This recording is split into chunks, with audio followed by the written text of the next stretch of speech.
Welcome to WitchLit, a place to talk about the craft of writing and writing the craft. I'm your host, Victoria Raschke, author, publisher, witch, and nosy Scorpio. Erin Oberon is a folk witch, print relief artist, and Florida fanatic. They have been practicing folk magic for over half their life and grounded their witchcraft into the sandy soil of Florida for almost 20 years. Erin lives in Southwest Florida and can often be found hidden in the mangroves, speaking to lost and forgotten gods, and is often lost themselves. You can hear Erin gush about Florida and folk magic more on their podcast, Folkcraft, co-hosted with Temperance Alden. To see Erin's art, musings on magic, and read jokes only they find funny, find them on Instagram at Erin Oberon. They are the author of Southern Cunning, Folkloric Witchcraft in the American South, and more recently, a chapter in Llewellyn's complete book of North American folk magic, Florida Folk Magic, Tourism, Tradition, and Transience. Erin Oberon, welcome to WitchLit. Hi. Thank you for having me. Oh, I'm so excited to talk Southern magic with you. So, welcome. I'm always excited. Just about everything in general. So, our first question for everybody on the show, in this age of visual communication, why still write? Why still write books? Well, I think that's a complicated one. I mean, there's the general kind of like, nothing feels better than something in the hand, right? Like, nothing feels better than looking at a page and being able to consume information. For me personally, why I write is a very specific ethos, I guess is the right word. I don't want to write anything that someone else could just do better.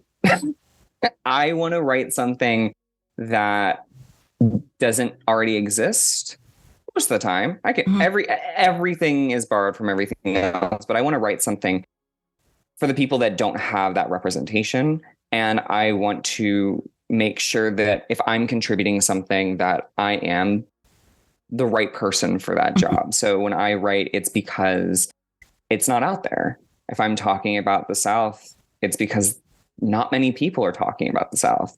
If I'm talking about Florida, it's because no one's talking about Florida.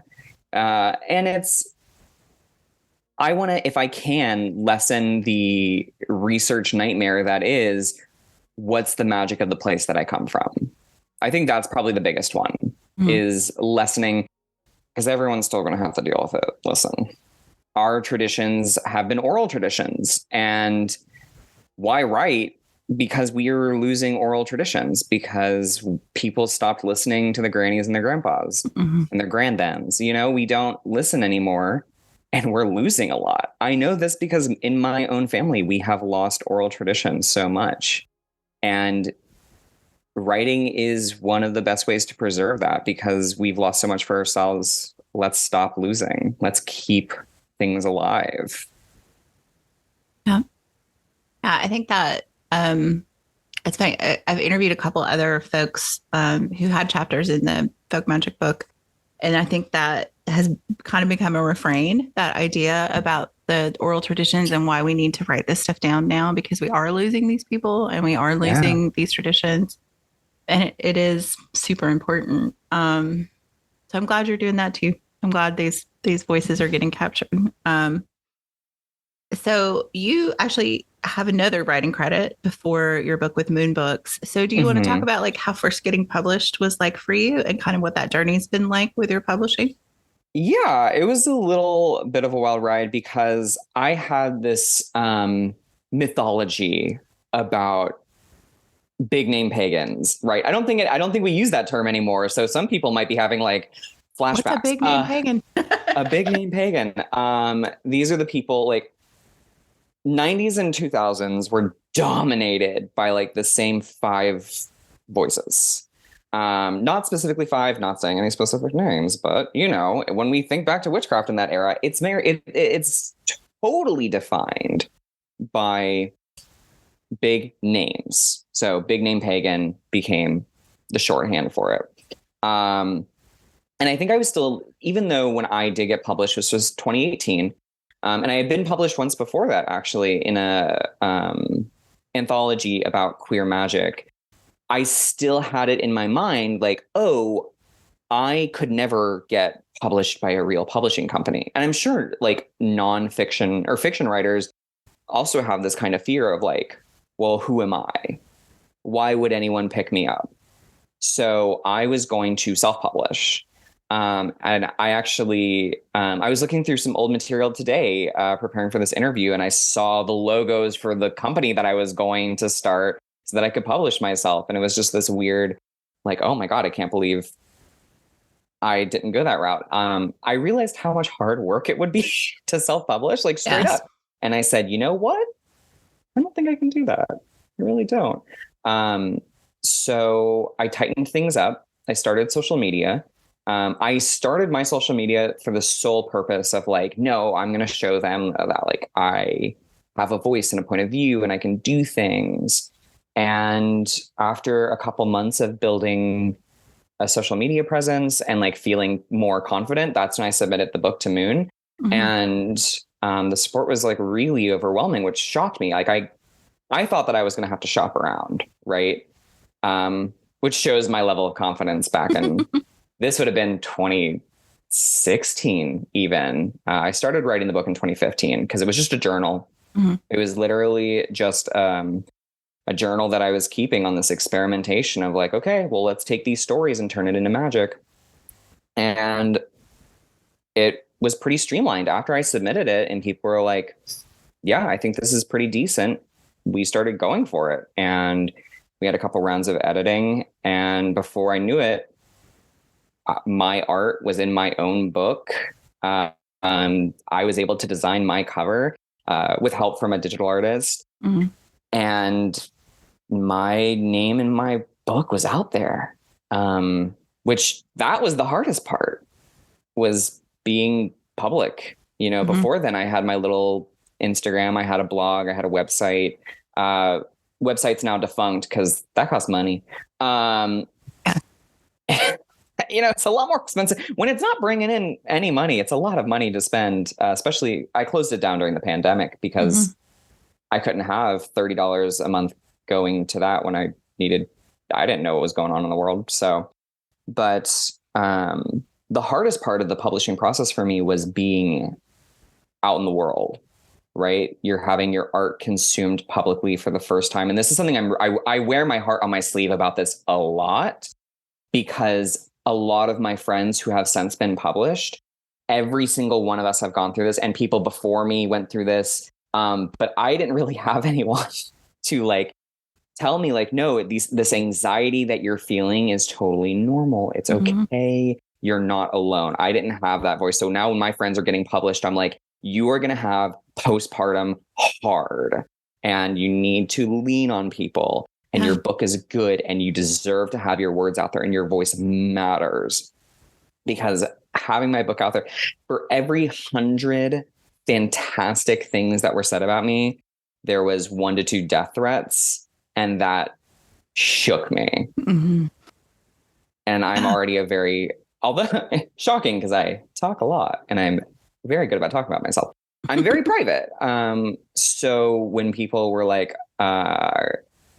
trigger warning for aggressive comments, when people were telling me that I should kill myself, or that they were going to track me down because I have betrayed the land of Dixie, was what one person said, being called the F slur kind of a lot, because my book is also very like, page 1 is like, hey, if you are picking this up for like a white bread Confederate spellcraft, go fuck yourself. I don't want your money. Please take this book back. Yeah. Can we cuss? Is that okay? Yes, we have an explicit rating. I figured like you that because we were talking about witchcraft, somebody would report me if we didn't. So we have an explicit rating.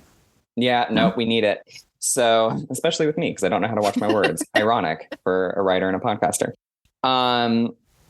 So yeah, the hardest part of publishing wasn't even getting published. It was having this love child, this thing that is, because everything that I have written has a part of me, but Southern Cunning was like literally my life for 3 years. Mm-hmm. So having that out there for public consumption, and like there were some comments like, if you're going to tell me I spelled something wrong, whatever, I don't care. You know, I spell things. Yeah, I do that every day. I know, you know, it happens. And no published books are perfect. I mean, yeah, everybody's got a typo. But the comments that were really very rare, but still cutting. And the logical, here's the thing for anyone who's going to get published. The logical part of your brain is going to say, oh, well, it's like a 3-word comment where someone's just being an asshole. Yeah. The rest of you is going to be like, oh God, I'm a horrible person. Why do I exist? Why have I put myself out there? And just because you're an anxious person doesn't mean that you don't deserve to have your voice out there. Right. So, yeah. Well, and I think what you said is really important. And I really encourage new writers who are looking to get published to make friends with writers, because I think it is really good to have that community. And, as much as we all like, our goal is publishing, when it finally happens, however it happens, if you publish yourself, if you publish with an independent press, if you publish with a big 4, whatever, at some point, an imposter syndrome thought is going to come to you. Yep.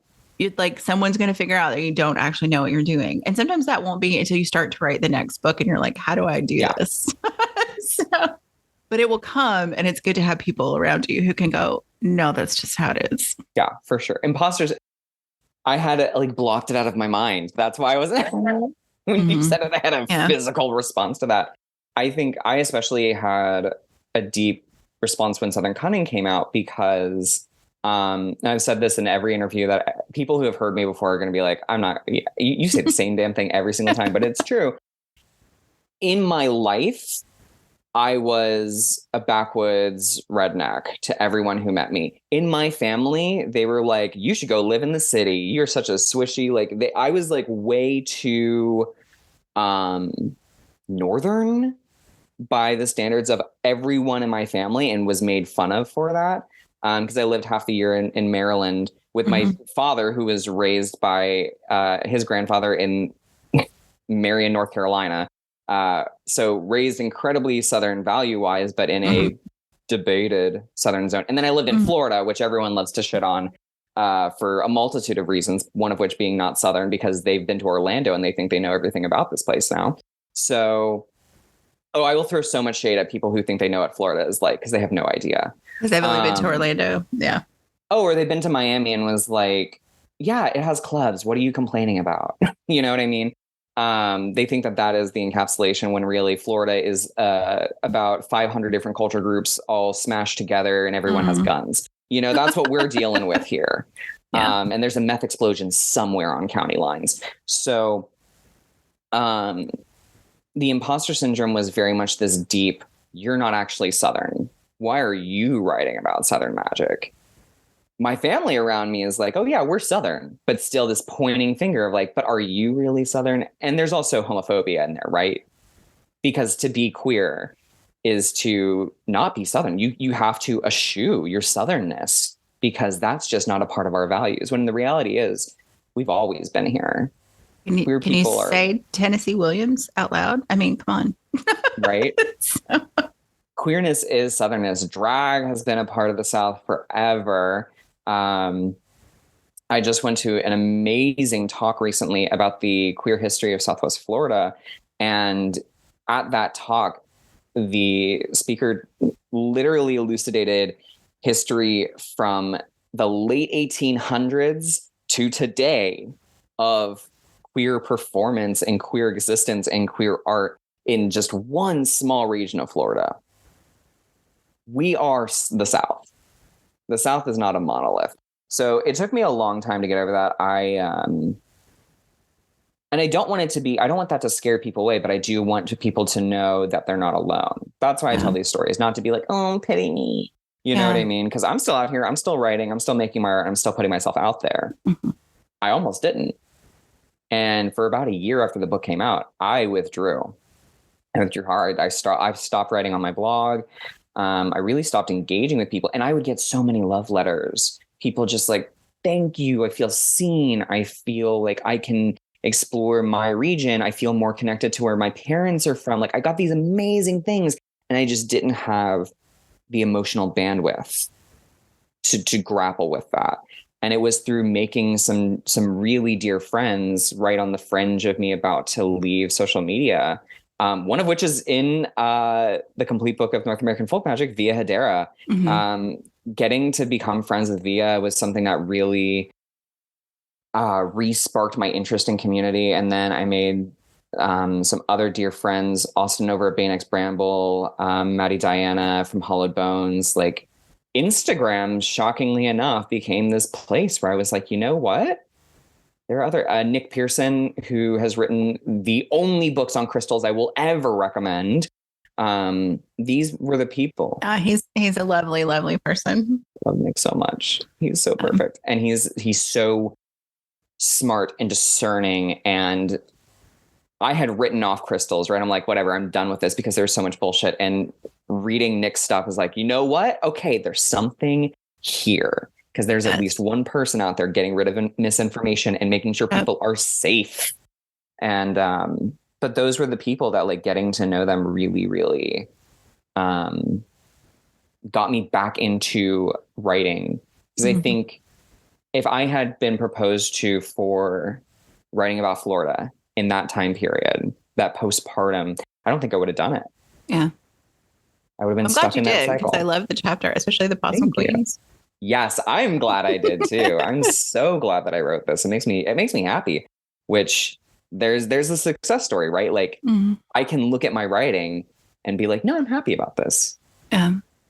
Well, it's interesting you bring up Via Hedera too, because their book is in the same series with Moon Books as yours, the folkloric magic book with, I think, Lee Morgan. I mean, there's some other, like you said, we don't call them big name pagans anymore, but we do call them, people, I guess, influential writers. I don't know.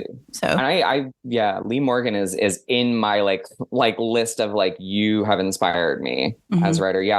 Via's book is Folkloric Witchcraft and Multicultural Experience, I believe. Yes, it has a very long title. Yeah, which is great. We love a long title. I think it's like, there's the word crucible is in there, which is a fun word to use. Very transformative, alchemical, and is an amazing book that everyone should go read. But yeah, Lee Morgan's Deed Without a Name was super influential. And the thing that I like about Moon Books, which is also really reflective in like where else I've been published, is that they appreciate a succinct book. And like I said earlier, I want to write something that has meaning, and I just want to write what needs to be said. Because maybe an author shouldn't say this, but I feel like I'm better at speaking because I'm lovely. I'm wonderful to talk to. But there's quips and there's jokes and there's things that are hard. You have to be a really good writer to translate into writing. And I don't know if I'm good enough for that. So at least not yet, with practice. But I like to make sure that I'm not wasting nobody's time.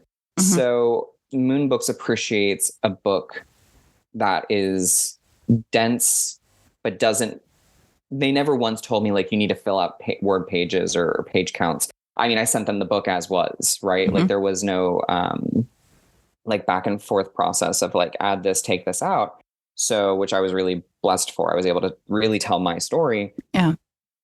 And being able to see these kind of, because I don't think, and especially in witchcraft, which is something that is so personalized and it's built off your land, you probably don't need 500 pages. The places where you will need 500 pages is when you get 500 voices in those pages. And that's why I love anthologies. That's why I love a zine. That's why I love short form. That's a dangerous word to use in the context of the Clock app, but short form written content, because you get to say what you need to say without that fear of like, I need to pad this out. It needs to be a huge tome, right? No, you can just say what you need to say. Yeah. Well, and I think it's interesting to like, we do have this idea. And one of the things I really enjoyed about your book with Moon Books, the Southern Cunning book, is you say several times, like, I'm going to give you this part, but this other part you got to figure out on your own, because this is based on your magic. So I'm not going to give you the formula because it's not going to work for you. Yeah. So I really just appreciate that, because I do think, when we were in the age of the big name pagans, right? It's like, this is how you do things. And if you are a folkloric magic practitioner, if you're a folk magic practitioner, if you're, mining your own culture and family history for your practice, it's not going to look like anybody else's. Absolutely not. And there's no way for it to be. And us trying to mimic someone else's practice is exactly why it was kind of stunted for like 30 years. Mm-hmm. Like, if I'm going to be really brutally honest, and I mean, I had the perspective of this, like growing up as a child into a teenager, into a young adult, but everyone's practice was identical. At least the people that talked about it openly, right? Mm-hmm. And the resources were identical. And there was nothing. Then there was the cultural appropriation boom of the 2010s, right? Because we had the same thing for like 30 years. If I was going to a study group or a circle or something, it was going to be the same books from the 80s, 90s, maybe some early 2000s. But those would have been seen as too new, right? Because that's the flip side of it. Yeah. That the newer it is, the worse it is. And we all have to be from an untethered line stretching back to the Mist of Avalon, obviously. So, we had the kind of cultural appropriation boom where every white person decided that they needed to talk about hoodoo in ETRs and that they needed every other white person to be involved in those. And then again, we just had a bunch of people that were trying to make their own lives reflect what they were reading in a book. It was that same exact cycle continuing over and over and over again. And I think that at this point in the wider discourse, people are realizing like, no, I'm just going to do my own thing. And that did kind of happen back in the day, but that was solitary Wicca by and large. And still, and I can say this as someone who was like practicing solitary Wicca essentially in the early aughts, it was still just shit in a book. None of it came from my heart or my head. I was a teenager, so whatever. Yeah. But I think now people are really diving into their own thing and they're looking at, and which is something I say in Southern Cunning, they're looking at these books as a case study. Cool, this person did this. Mm-hmm. They found this whole thing. They made their own system for themselves. There's a couple cool things in here that I might like to take. But what I'm really interested in are the methods that they used to get there. Yeah, and I do think, and one of the things about your book and Via's book and, other books I think that have come out is that we started to realize that we do... there are a few things from Wicca that we all hang on to, right? Even if we don't practice Wicca, which I think is fine because it is, I think as long as you, like you said it, we all accept at this point that Wicca is not thousands of years old. The ancient 1940s. Yes. And then, these folkloric traditions, like we all are kind of, I don't know, I hate to use like barnacles because it seems kind of like frozen, but barnacles are very alive. I say this is a Floridian living on the shore. Well, yes. I mean, you think of them as not moving, I guess, they're alive, but they're in place. But I almost think of it like tree rings, right? Like we continue to add these things and change and grow as our practice. And I don't know, I think that's really beautiful. And I like the idea that things aren't set in amber, we can change and grow and learn things and add things and say, this doesn't work for me anymore and set it aside. So. I think a barnacle is a great example. Maybe it's just because I collect barnacles a lot. Because they grow on, I literally live I was on an island this weekend. We took the boat out to the 10,000 islands outside the Everglades. And, a barnacle is in place, but more barnacles come to it. They create colonies, they create communities. And oftentimes they will stick themselves to very moving things. So yes, they are rooted in place. They don't forget where they come from, but they are continually shaped by the other life forms that join them and the life forms that they themselves are attached to. And I think that that's a really beautiful metaphor for witchcraft. There you go. I like it. And I will never think of barnacles the same way. Hashtag barnacle bitch. Excellent. So what does writing look like for you now? Like what are your goals and what's going on with you? So writing, I have a really interesting relationship with, because again, does this need to be written? A lot of my writing is pretty private. I write stories of spirits. I write stories about what it is that I see my spirits doing. It's almost like dramatizations. Like, remember Lifetime? Yeah. I don't know if they still use dramatizations. Probably. I think so. I haven't had cable TV for a while, but I think so. Millennial. We don't watch TV. But the act of, I tell more stories than I write stories. So writing is this interesting juxtaposition of like, is this story ready to be told? Is this a story that needs to be told, that wants to be told? Because it is its own entity. It's the story of spirits that are not necessarily, they're mine to hold, because otherwise they wouldn't have told me, but are they mine to tell? So I do have some projects in the works, again, short form, where I'm partnering, and I think due to the release date, I can talk about this. Oh, good. Exciting. So a zine will be coming out in about August that I'll be in, where I've written, it's not fiction because it's a spirit transmitted story, but it is written as a fiction story. And as witches are wont to do, there are details omitted and details added in to make sure it's never quite the same as the original, to keep those secrets alive. But it is something deeply tied to my personal practice and the oceanic currents that I work with. So that's where I am right now, is just, there are stories there. There are things that are written, but it's about finding the right time. It's finding if the story wants to be told. I feel like that sounds kind of bougie, but it's not like I'm out here selling, like, these are zines, right? Like I'm doing zines, I'm doing anthologies. Occasionally I'm making wholesale fiction to be narrative magic. And that's a huge part of my practice. And actually someone that I talk to a lot about narrative magic, because I think right now they're on the forefront of the creation of narrative magic, is Marshall, Witch of Southern Light, who is also lovely. And if you guys haven't checked out Cunning Words, go check out Cunning Words. It's phenomenal. And when this episode airs, Marshall's episode will have already aired. Yay! I love it so much. Yeah. But they were one of the people that I was like, that you're doing, like, this is what folkloric witchcraft is. When I put that word out there, this is what I expected people to do: find their stories, create their stories. So yeah, my goal with writing is not, like, part of me, it's not for money. Like, it's not, I mean, authors, I feel like the majority of the people listening to this podcast probably already know this, but in case you don't know this, writing rarely you got to be prolific to get it to pay the bills. So it's not about the money, it's about the story, and it's about whether or not it needs to be told. Yeah. Is that esoteric enough?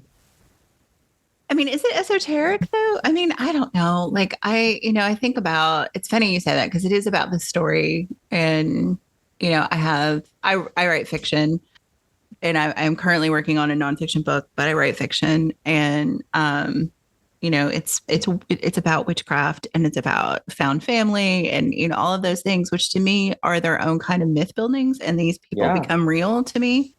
Yes. And then I want to just introduce them to other people. So writing about them, it's like, okay, you need to shop us around, right? We need to meet some other people. And then they can take on, every time somebody comes to a book, it's a new book, right? Every reader, it's 100%. A new book for them. So those characters then become new characters every time somebody reads them. So I think there is, I think writing in and of itself is a kind of magic. Oh, 100%. The act of storytelling. Oh, soapbox, get ready. The act of storytelling, whether it be written, inscribed, or spoken, is the act of reshaping the world around us. Whether it's because we've reshaped ourselves internally, because when we read something, we start to absorb bits and pieces of it. When we are told a story, it inherently has a value of altering the world. If I am speaking on the passage of the spirit through the waterways, how the underworld connects back to the ocean, how the spirit, how the process of dying relates to the push and pull of tides, the releasing of waters into the Gulf. When I'm telling stories like that, I can't not look at water the same way. So yeah, I guess there's the spoiler, right? What's coming out is going to be heavily inspired by water and death and transition, but all my Scorpio favorites. Problematic fave. So the way in which you look at something after you've read a story can't ever be the same. You can't be told a story, whether it's by spirit or by people, about, yes, this is the reason why this plant exists, and not every time you see it be like, oh, hello, honored friend. Mm-hmm. It's hard to not see the world. And of course, I'm biased because of my religion as an animist, but it's hard not to see the world as these things that are super complicated and have dozens, if not hundreds, of stories around them. Yeah.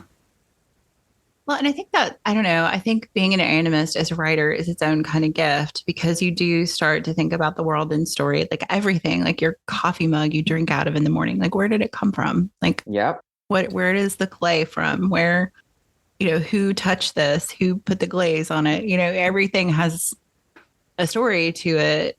And, what is the thing writers need, especially fiction writers? You need plot bunnies, right? So, right. You're surrounded by them as an animist. Everything has a story to tell you. And the story itself is a living, breathing thing. And any writer knows that inherently. Mm-hmm. Yeah. How many people have said, like, oh, I don't know how this is going to end. You know what I mean? I write into the dark. I mean, as a fiction author, I write into the dark. Yeah. What's going to happen? I don't know, really. I think for me, the greatest expression of that, and probably the place, and it's funny because this is going to be very niche for some audiences, are going to get it immediately. I play Dungeons and Dragons and other tabletop RPGs. I'm a DM, and that is collaborative storytelling. Mm-hmm. And I do write for those. I prep, but it's improv. You do not, let me tell you, you might think you know what your players are going to do. You might think, no, you have no fucking idea. They're psychopaths. They are insane monsters and they are here to destroy your world. So D&D has made me a better storyteller than anything on this planet, whether it's written or oral. It has changed my life, and it is magic. When you are telling, because these are human stories, mm-hmm. It doesn't matter if you're an orc druid who is saving the forest from a fire giant. It's all about being a human. It's all about having human experiences. It's all about emotionality, what you care about, what matters to you. Why do you adventure? Why do you keep going? Mm-hmm. It means the exact same thing. Yeah. When you're playing these games, it is a microcosm of your life. And when you make these actions, it's because you are trying to change something in your own existence, whether that's your own mentality or your own world. As an aside, I had a game that I put a lot of preparation into for my birthday. That's all I wanted for my birthday. I wanted people to come and play tabletop RPGs with me. And I wanted it to be something we'd actually do. So I changed up the system. We just used one dice, and it was just narrative. Mm-hmm. And I was going through possibly one of the worst times of my life. I was in a really bad situation. I had stopped making art, which is huge for me. I had stopped really talking to people. And when I did talk, I was talking about this bad situation. There was nothing else but this thing consuming my life. And for the first time in a number of months, I was able to put my energy into this story, into the preparation.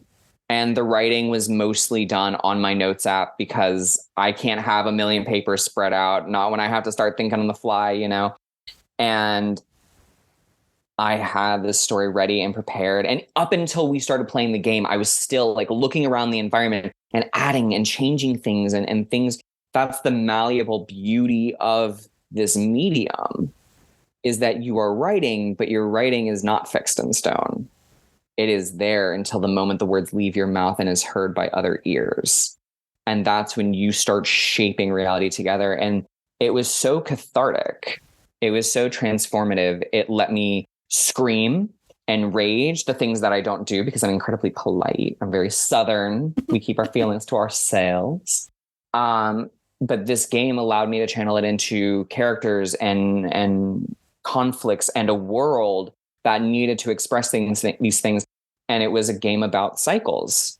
And what I needed to do was to break a cycle. And what I led my players to do was to break the cycle. Without getting too boring, ultimately, the way that they won the game, quote unquote, was they needed to realize that I was never going to stop repeating the cycles. And they needed to get up from the table and leave. The physical player needed to realize that the game was rigged and get up. Mm-hmm. While I, in character, am yelling at them to come back. And I do voices, so they can tell it's not Aaron yelling at them. It's, this villain or whatever. But the moment that all of them realized, oh shit, I know what you're doing, and they left. Normally, that's the worst feeling. You never want your players to leave, but that was the point. They understood it. They understood the cycles. They understood the abuse. They understood the problem, and they left. And in my own life, it made me realize that I needed to leave the situation that I was in. So that's my soapbox. Stories are magic. They are transformative. And the way in which we write and then present those stories and how those things transform can change your life. Also make people cry. I love when I make my players cry. It's a good feeling. Yeah. What is that? I can't remember who it's attributed to, but it's basically like, if there's no surprise in the writer, there's no surprise in the reader. Yeah. And like, if I get emotional writing something, if it surprises me, then I hope that then translates when people read it, that they have that same experience. So yeah, totally. Yeah. And that's what I love about D&D. You can see it on their face right then and there. I'm too anxious. I don't like waiting. I don't want to give time for people to leave an Amazon review. I want to see their response right away. Yeah. I mean, we can talk about reviews, but no, yeah, please,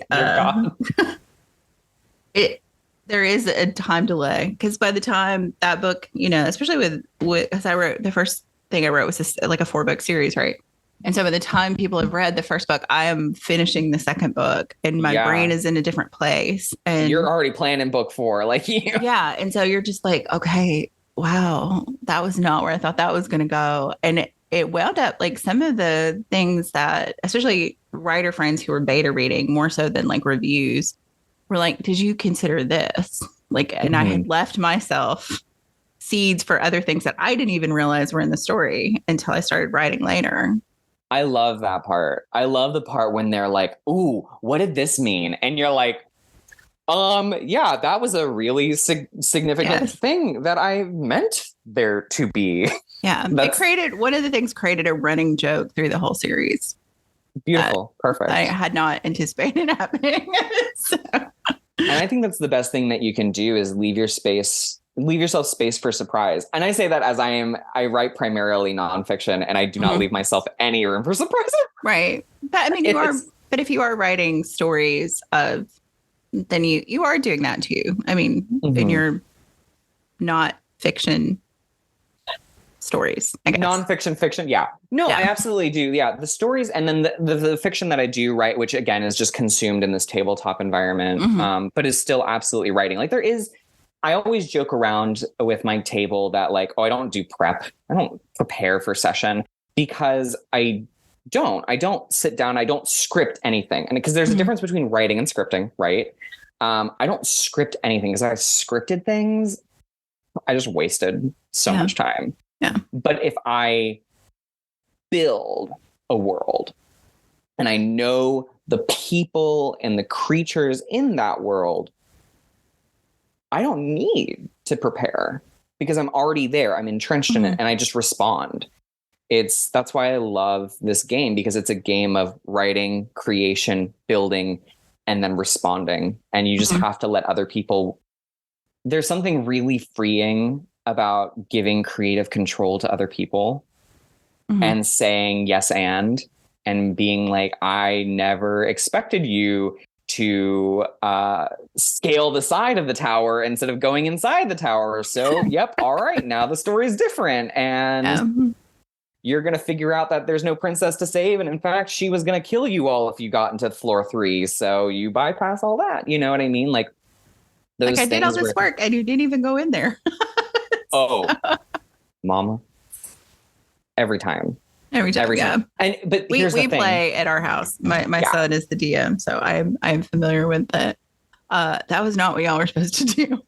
Oh no, never. But here's the trick. Sometimes you don't tell them because you're just like, gonna recycle that. It's gonna go over here because they don't know, and the reader doesn't know. So if it didn't work out, if it didn't make sense in book one, well, okay, then there was a hint in book one, and now you're going to get it in book 3. You're going to get it in session 10, whatever it is. Yeah. I have shared this before, but I have so when I'm writing, I start longhand. The first chapter, I always write longhand and then I compose it on the computer and then I finish the book on the computer. But I always have a second document open when I'm editing of chunks I've cut out that I save because I'm like, maybe this will work somewhere else. And someday somebody may want to see this. So I just save it instead of deleting stuff. So.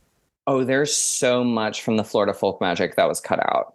So much that just because of, I'm a rule follower. I'm a very, I always say like I hate astrology, but I am also a textbook Capricorn. So my writing process is very much like bullets. I need bullet points and I need dozens of them. And there was a lot of, I wanted to give so much of the background on how tourism intersects with folk magic that I cut out a lot of the personal experience. Like I like shells, for instance, like that's there. I talk about catfish bones kind of a lot, but shells don't really make an appearance at all. I think I talk about limestone, which is a shell composite mineral, but that is a huge part of Florida and a huge part of Florida practice, but there wasn't enough of this traditional folklore around it.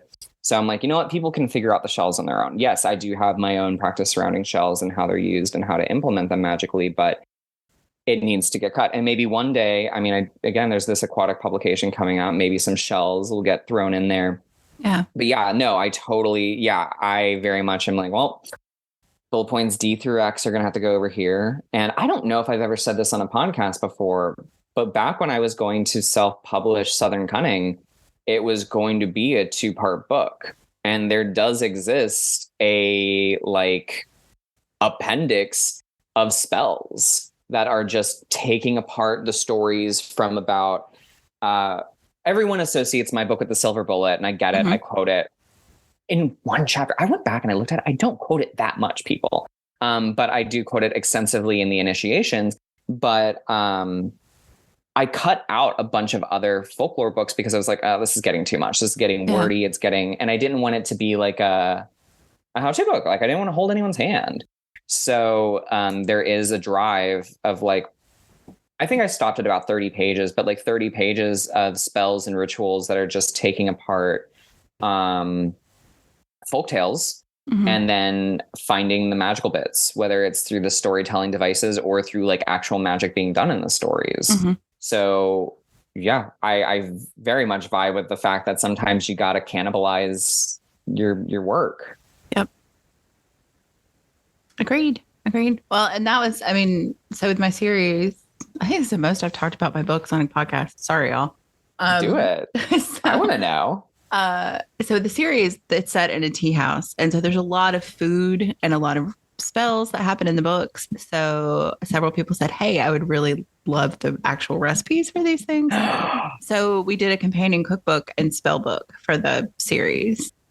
That is so dope. And it hasn't sold very well, but it was a joy to write. And I got a bunch of people during the pandemic to test recipes, which was really cool. Right now, I'm going to go on. I'm going to get it right fucking now. There you go.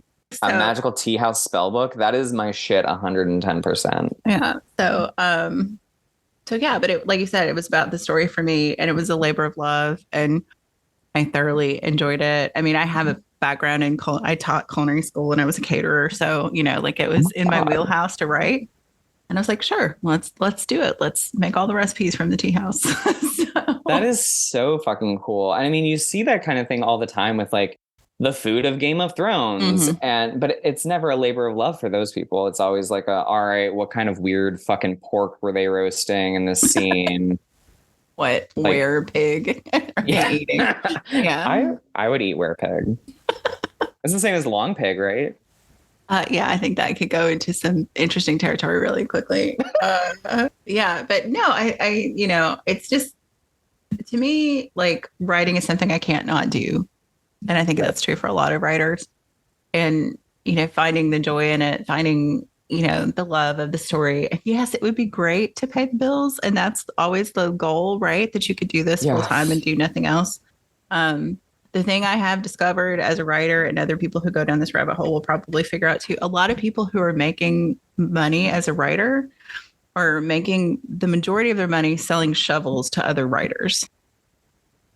What do you mean? I'm so They're curious. teaching classes, or they write books about writing, or they have a podcast about writing. I'll be honest, we're not making anybody on the podcast. But yeah, no, same. Same thing. It's yes, you can sell books, and there are people whose names people who don't even read know, who make a lot of money selling books. But those are not the majority of writers. I mean, I think we have talked about this on the show before. When they were trying to stop the merger with HarperCollins, and I can't remember who else. Maybe random. I can't remember who it was. But they, in the disclosure documents for the case, they said, 50% of the books that they publish don't sell more than 12 copies. Holy, well, that makes me feel really good about I know. It's like, as a writer, I know I've sold more than 12 copies. So, hey, I'm ahead of that game. But am I Stephen King? Am I James Patterson? No. That's not. I mean, do you want to be? That's a lot of Coke problems to take on one person. Yeah. I mean, thank goodness, James Patterson does seem to be using his money for good. I mean, I will give the man credit for that. But yeah, that's, I think you have to make a decision, if you're going to be Nora Roberts, Danielle Steele, all these people that you're writing for. That just teleported me somewhere. Yeah. I mean, you're writing for, you're writing for a brand, basically. You become a brand at that level.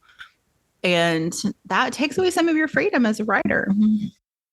I think that's one of my biggest struggles with writing, is the idea that, and I'm sure you kind of touched on this before, like when you're done with book one, you're already in a different place in your life. Yeah. And when you're writing about witchcraft, especially when you're writing about your witchcraft, which is a very raw, emotional experience to do, by the time Southern Cunning came out, I barely recognized it, because I already was so different.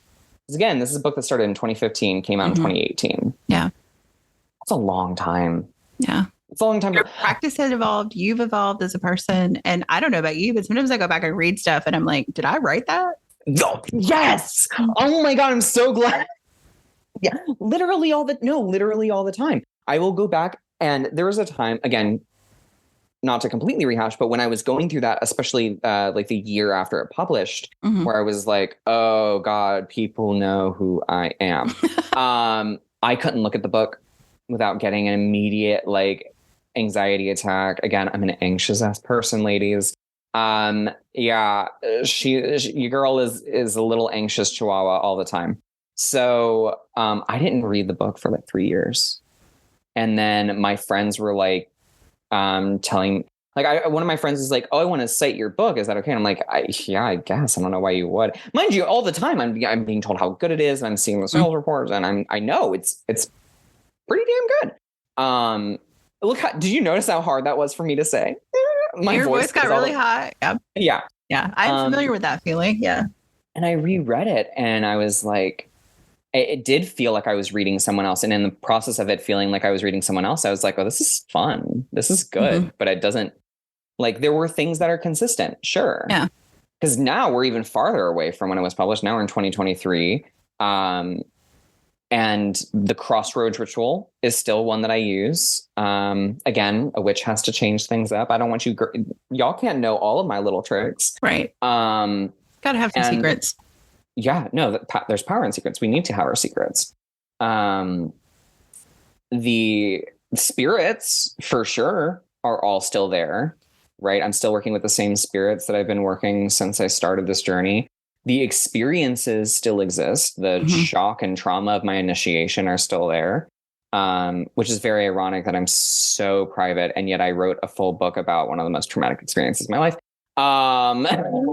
Yeah. But when I look at everything else, I'm like, how the fuck did I not talk about the swamp? How did I not talk about Cyprus? Because I was trying to very specifically make this a book that I had never seen before, which was something that would appeal to everyone in the South, right? All of us who have like diasporic relationships to the Appalachian Mountains or from the Appalachian Mountains. Like all of my family's from there on my father's side, except for me, because I was raised in Florida. So it creates this weird disconnection. Right. So I wanted to cultural, write but not of place. Yeah. It's a weird. Yeah. And only being like, oh yeah, I would go there over the summer, and people being like, well, that doesn't count. I'm like, okay, I get that. But like, it's still a part of my family. And there is a bittersweet home calling to going to the mountain where my family is like, yep, this is where we built the very first church in this county. And this is where your great grandfather became the first preacher in this area. And these are the stones. And I have some of those stones that are from that church that was built. You know what I mean? Like these things that are deeply important. But I wanted that book to appeal to everyone. So there's no Florida really in Southern Cunning. And the Florida that is in there is a little hidden. Because I wanted it to be something that everyone, because I felt like if I wrote about Florida, well, okay, so everyone in my batshit crazy state is going to go on bath salts and have a great time and read this book. But I wanted everyone to be able to feel that Southernness, that connection, because there was no books. And now there's dozens of books out there like that. Like that voice is being heard and those stories are being told. So I feel like I did my job. And now it's like, all right, now I need to tell people that I'm a little mud monster and how I crawl through cypress stumps to get water so that I can do magic. And there you go. You know, like that's the next story. Stay tuned, right? Stay tuned. Yeah, stay tuned. So good segue, by the way. Thanks for setting me up for that. So before we get to our game of chance question, I would love for you to tell people like what's coming up for you, where people can find you. This will come out the 1st of November. So okay. So where you can find me, I only have one social media because I love myself too much to get Twitter. At Erin Oberon. I'm not going to spell it because I might spell my name wrong. You'll find me. You can also find my print shop on Etsy. Maybe by the time this comes out, I will have my own freestanding website because Etsy's a monster. But it will always be Skull and Moon Prints, all one word. That is where my stories that are told visually are. That is kind of how I treat my art. And upcoming projects, I want to make sure, hold on, I'm making sure that I'm not like saying something too soon, but I think because of the publication date will be great. Malice Press should be coming out with their first zine, all about oceanic currents, the hungry sea, what it means to deal with spirits of the ocean, mermaids. And I have my first fiction coming out through that zine. Currently an untitled piece about the transition of spirits through the lands of the dead and how water plays a role of that. How honestly, I'm not even trying to force a connection, but the connection between sinkholes and limestone that I talk about in tourism, tradition, and transience, it is about that. It is how the limestone, how the spirits that sink to the underworld will always rise back up because of the construct of our land. Our land is one that is such where water continuously is being pulled upwards from the soil, and the spirits follow that water, and what that means for them and what that transition means for us, how spirits travel the land here, and what it's meant for me as someone who works with the dead. So that'll be coming out through Malice Press. Keep your eyes open. And I think that's all my stuff. I think that's everything I'm doing. And we'll put links in the show notes so it's easy for folks to find that stuff. Yeah. And now we'll play our game of chance. And as a Southerner, you also know these rules about things you're not supposed to talk about in polite company. So I'm going to roll a die from my D&D set. And depending on what number I roll, you will get a question about death, sex, religion, politics, or money. And if I roll a 6, you get to pick which one you want. Okay. So, 4, politics.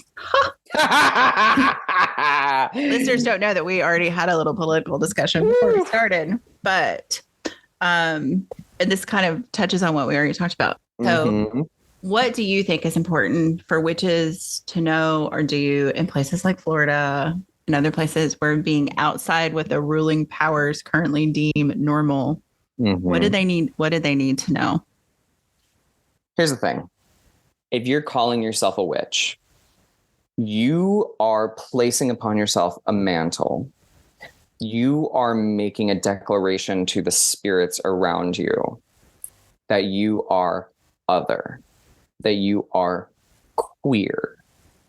And don't get wrapped up in sexual ideology of queer. No, you are othered. You are queer. Witchcraft is inherently queer. All the connotations of what that means. You are declaring to the world that you are ready to tear things apart. That is what witches do. Whether you decide that you're going to take the word witch just to mean magical practitioner, that's fine for you. The spirits around you, though, are like, okay, you're a witch. Let's get those teeth out. Where are your fangs? Where are your claws? When you have systems of oppression around you, you have to do what a witch does and challenge them. That's what curses are. Challenges, Snow White, challenges to beauty standards and expectations. Of course, who wins in the end? The cishet couple, because cishet magic keeps winning over and over and over again. But let's let those stories keep running through. Let's be fairy tale monsters. Because fairy tale monsters tear down the castles. We don't need castles anymore. If there's a dragon hoarding wealth, then you need to enchant someone's sword so they can go and slay it. And all that gold gets redistributed right back to the people. If you are a witch, you are calling yourself a queer creature. If you are a witch, you are calling yourself a destructive creature. I don't care what anyone's definitions are. The world around you is answering to that name. So get ready, girlies, because we are in a nightmare state in Florida. Be your alligator. Snap your teeth shut on every oligarch and every fascist around you. The swamp will eat them. That's what I have to say on that. I love it. I love it. I love it so much. Oh, Erin, thank you so much for coming on. Thank you for sharing your work about the South and Florida. And let's do this again sometime. Absolutely. I love talking about myself. It's the easiest thing about making a podcast about writers. I know. We just love it, love it, love it. Well, thank you. And, go buy Erin's books. Go read his stuff. So yeah. And buy my art. I have so much of it. Awesome. Or I should say they buy their stuff. Sorry. No worries. Yes. Awesome. They, them, non-binary. Happy Pride.